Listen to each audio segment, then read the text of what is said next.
Bajrang Lal Jethu, OBC 62 वर्ष, राजस्थान से बाजरे के खेतों से आपके लिए लेकर आया हूँ बाजरे की कहानी।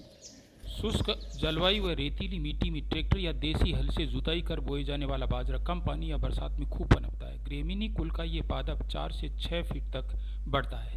बाजरे का वानस्पतिक नाम पेनिसेटम टाइफोइड्स है। पादप की चोटी पर फल बाली के रूप में आता है, जिसे सिट्टा कहा जाता है। बाली पहले हरी कलियां लेती है, फिर गुलाबी पीला पुष्पन होता है और अंत में दूध या दाना पड़ता है। बाजरे के दानों को मोटा अनाज मिलेट में शामिल किया गया है। मोटा अनाज मिलेट्स को सकारात्मक, तटस्थ व नकारात्मक 3 श्रेणियों में बांटा गया है।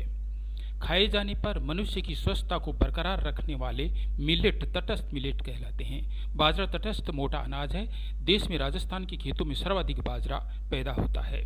पूर्ण रूप से विकसित बाजरा की फसल 90 से 100 दिन में पककर तैयार हो जाती है। पके बाजरे के दाने हल्के बैंगनी, दूधिया या फिर हल्के सुनहरे होते हैं। बाजरे में जलवायु अनुकूलन की बेहतरीन क्षमता होती है, जिससे यह रेतीली, शुष्क, बांझ या उपजाऊ किसी भी भूमि में हो जाता है। इसी कारण यह आंध्र प्रदेश के तटीय इलाकों से लेकर उत्तरी भारत के ऊपरी इलाकों तक उपजता है। राजस्थान, हरियाणा, उत्तर प्रदेश, मध्य प्रदेश, आंध्र प्रदेश, महाराष्ट्र व गुजरात में खूब होता है। देश के 4 मिलियन टन बाजरा उत्पादन में राजस्थान का हिस्सा 56% से भी अधिक है। कम उत्पादन लागत के कारण जीवन रेखा बदल देने वाली इस फसल का उत्पादन लगातार बढ़ रहा है। राजस्थान में वर्ष 2021 में बाजरे की बुआई 42 लाख हेक्टेयर में हुई, जबकि वर्ष 2022 में बुआई का रकबा 44 लाख हेक्टेयर हो गया। बाजरे की बालियों अर्थात सिट्टों को दराती की मदद से तोड़कर पीठ पर बंधी झोली में डाला जाता है, जिसमें से उन्हें बड़े पात्र में डालकर खेत में एक नियत स्थान पर ले जाया जाता है। यहाँ पर इन्हें परत दर परत जमा कर एक बेलनाकार या शंक्वाकार ढेर का रूप दिया जाता है, जिसे पूंजली कहते हैं। सिट्टों के प्राकृतिक प्रसंस्करण हेतु पूंजली को बाजरे के ही तने के गुच्छों से ढक दिया जाता है। 15 दिन बाद पूंजली को खोलकर थ्रेसर की मदद से दानों को अलग कर लिया जाता है और बोरी में भरकर भंडार गृह तक पहुंचाया जाता है। बाजरा चोकर रहित दानों वाला नेक्ड ग्रेन मोटा अनाज है। बाजरे का उपयोग 3 रूप में होता है: साबुत दाने के रूप में, थ्रेस्ड दाने के रूप में और आटे के रूप में। बाजरा पोषक तत्वों का अच्छा स्रोत है। फास्फोरस, प्रोटीन, फाइबर, खनिज, आयरन व कैल्शियम का समृद्ध स्रोत है।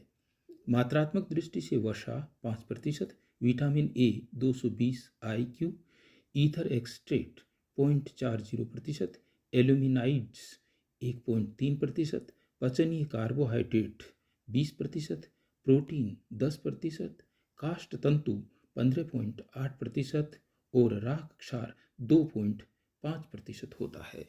साबुत दाने के रूप में पहला उपयोग दूध या सिट्टों को सीधे आग में सेककर दाने निकालकर किया जाता है।